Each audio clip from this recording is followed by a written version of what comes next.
आप किसी भी प्रदेश में जाइए,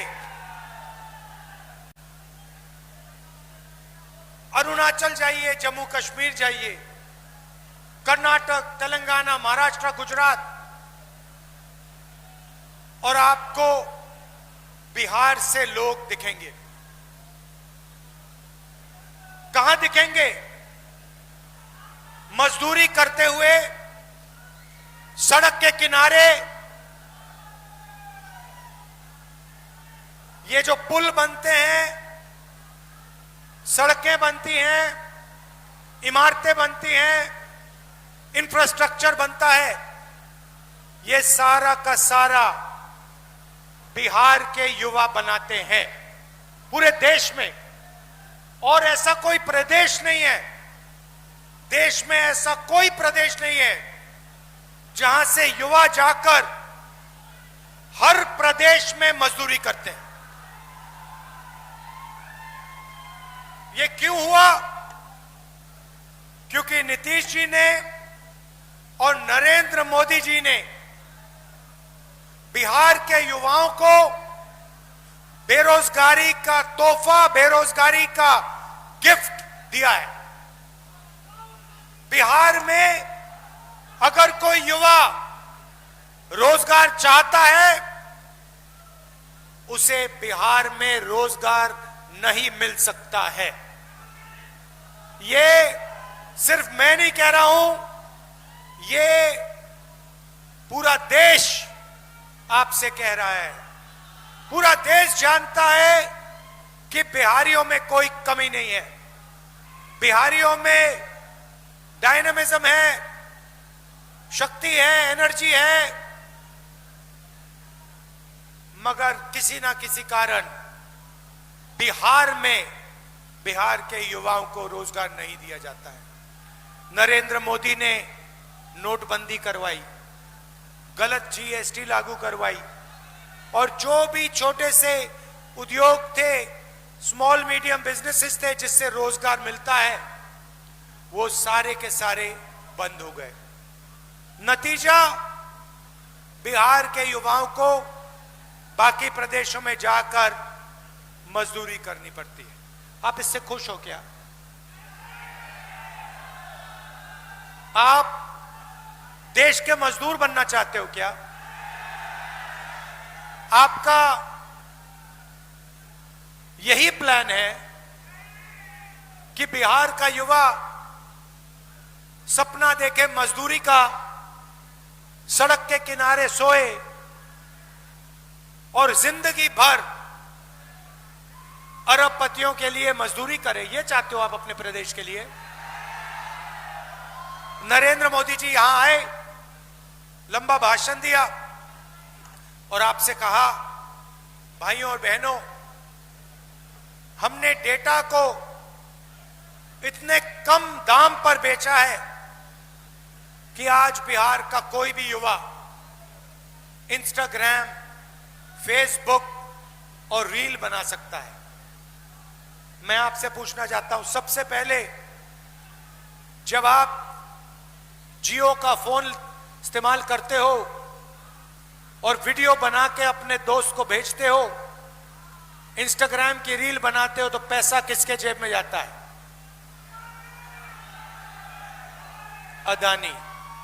नरेंद्र मोदी जी ने आपको यह नहीं बताया कि जो मोबाइल फोन आपने खरीदा है उसका पैसा अंबानी, अदानी के जेब में जाता है। नरेंद्र मोदी जी ने आपको यह नहीं बताया कि जब आप डेटा इस्तेमाल करते हो उसका फायदा, पूरा का पूरा फायदा अंबानी जैसे अरबपतियों को जाता है। भाइयों और बहनों, मैं आपसे पूछना चाहता हूं, ये जो डेटा है, ये जो इंस्टाग्राम है, ये जो रील बना बनाकर आप घूम रहे हो, अपना टाइम जाया कर रहे हो, इससे क्या आपके जेब में पैसा आता है? ये आपकी मजबूरी है, क्योंकि आपको नरेंद्र मोदी ने रोजगार नहीं दिया, नीतीश जी ने रोजगार नहीं दिया। भीड़ से मैं सवाल पूछना चाहता हूं, आप रील बनाना चाहते हो या आप रोजगार चाहते हो? सुन लीजिए नीतीश जी, सुन लीजिए मोदी जी, ये रील नहीं बनाना चाहते, ये रोजगार चाहते हैं। ये इसलिए रील बनाते हैं क्योंकि आपने इनको रोजगार नहीं दिया।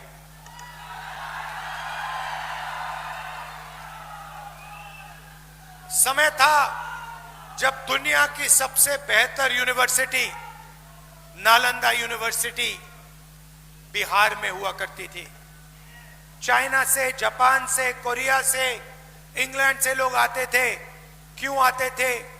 बिहार में शिक्षा लेने के लिए, नालंदा यूनिवर्सिटी में पढ़ने के लिए। गठबंधन शिक्षा, स्वास्थ्य और रोजगार के लिए काम करेगा, मगर मैं आपको एक वायदा करना चाहता हूं, सुन लीजिए अच्छी तरह। जिस दिन दिल्ली में इंडिया गठबंधन की सरकार आई, उस दिन मैं गारंटी करके कह रहा हूं कि दुनिया की सबसे बेहतरीन यूनिवर्सिटी बिहार में, नालंदा में हम बना के दिखा देंगे।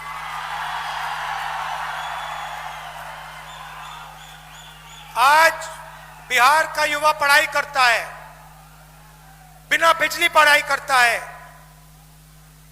माता पिता लाखों रुपए देते हैं, ट्यूशन करता है, और इसके बाद जब पेपर आता है, एक दो दिन पहले पेपर लीक हो जाता है। पेपर लीक का फायदा किसको होता है? जिनके पास जान पहचान है, जिनके पास पकड़ है, जिनके रिश्तेदार बीजेपी में, नीतीश जी की पार्टी में है, उनका फायदा होता है। नुकसान किसका होता है? बिहार के युवा को होता है। नुकसान किसको होता है?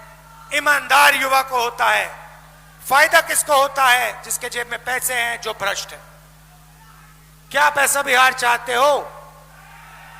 ना, ऐसा बिहार कोई बिहारी नहीं चाहता, कोई युवा नहीं चाहता। भाई और बहनों, जाइए दिल्ली, जाइए ऑल इंडिया मेडिकल इंस्टीट्यूट जाइए, उसके सामने मेट्रो स्टेशन है।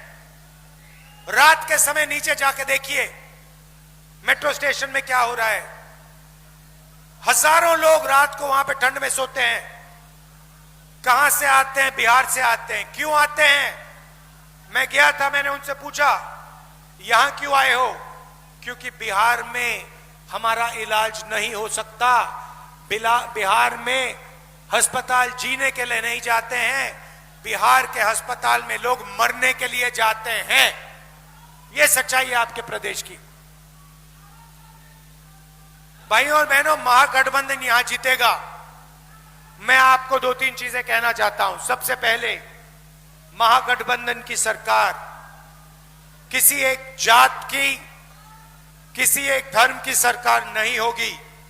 महागठबंधन की सरकार अति पिछड़ा वर्ग, पिछड़ा वर्ग, महादलित वर्ग, दलित वर्ग, अल्पसंख्यक, गरीब जनरल कास्ट, सबकी सरकार होगी। और इस सरकार में पूरे बिहार की आवाज सुनाई देगी। किसानों, मजदूरों की आवाज, युवाओं की आवाज, महिलाओं की आवाज, सारों की आवाज इस सरकार में होगी। ये मैं आपको कह रहा हूं। ये कांग्रेस पार्टी का महागठबंधन का वायदा है। किसी एक जात की सरकार नहीं होगी, किसी एक धर्म की सरकार नहीं होगी। भाइयों और बहनों, नरेंद्र मोदी जी और नीतीश जी जंगल राज की बात करते हैं ना। मैं थोड़ा सा आपको बताना चाहता हूं, जंगल राज कहां है, मैं आपको बताना चाहता हूं। जंगल राज नरेंद्र मोदी ने दिल्ली में लागू किया है। दिल्ली में लागू किया है। कैसे? वोट चोरी करके। भाइयों और बहनों, महाराष्ट्र की सरकार चोरी की, हरियाणा की सरकार चोरी की। ये हमारे चीफ मिनिस्टर बैठे हैं यहां पे, छत्तीसगढ़ की सरकार, इनसे पूछिए, छत्तीसगढ़ की सरकार इन लोगों ने चोरी की है और अब ये लोग बिहार की सरकार चोरी करने की कोशिश कर रहे हैं। भाइयों और बहनों, संविधान अंबेडकर जी का है, इसमें लिखा है एक व्यक्ति को एक वोट मिलना चाहिए। नरेंद्र मोदी जी और अमित शाह मिलकर इलेक्शन कमीशन के साथ मिलकर वोट चोरी का काम कर रहे हैं, सीधा का सीधा इस संविधान पर आक्रमण कर रहे हैं। पहले इन्होंने कहा था 400 पार, हमने लोकसभा के चुनाव में इनको दिखा दिया 400 पार नहीं हुआ। उल्टा इन्होंने अगर चोरी नहीं की होती तो मैं गारंटी कह के कह रहा हूं, इंडिया गठबंधन की सरकार आज हिंदुस्तान में होती। भाइयों और बहनों, ये बिहार में चोरी करने की कोशिश करेंगे, 100% चोरी करने की कोशिश करेंगे। इनको कौन रोकेगा? बिहार का युवा इनको रोकेगा, पोलिंग बूथ पे रोकेगा, सड़कों पे रोकेगा, गांव गांव में रोकेगा, क्योंकि अंबेडकर जी का संविधान है और संविधान की रक्षा करनी है। भाइयों और बहनों, आपको सावधान रहना पड़ेगा। ये मैं गारंटी करके कह रहा हूं, नरेंद्र मोदी बिना वोट चोरी किए, नीतीश जी बिना वोट चोरी किए बिहार में चुनाव नहीं जीत सकते हैं। अगर आप सावधान हो गए और आपने वोट चोरी रोक दी तो यहां पे महागठबंधन की स्वीप होने वाली है। अंत में यहां पे हमारे प्रत्याशी हैं, आइए आइए आइए, हमारे प्रत्याशी हैं अवधेश जी। इनको भारी बहुमत से आप जिताइए, दबा के आप जिताइए, क्योंकि कांग्रेस और महागठबंधन की सरकार बिहार में बनानी है। आप सब दूर दूर से आए, आपने वोट अधिकार यात्रा में पूरा समर्थन दिया, भारत छोड़ो यात्रा में आपने अपनी पूरी ऊर्जा डाली, इसके लिए आपको दिल से धन्यवाद करना चाहता हूं। बिहार नफरत का प्रदेश नहीं है, बिहार मोहब्बत का प्रदेश है। नफरत के बाजार में मोहब्बत की दुकान खोलनी है। धन्यवाद। जय हिंद, जय बिहार।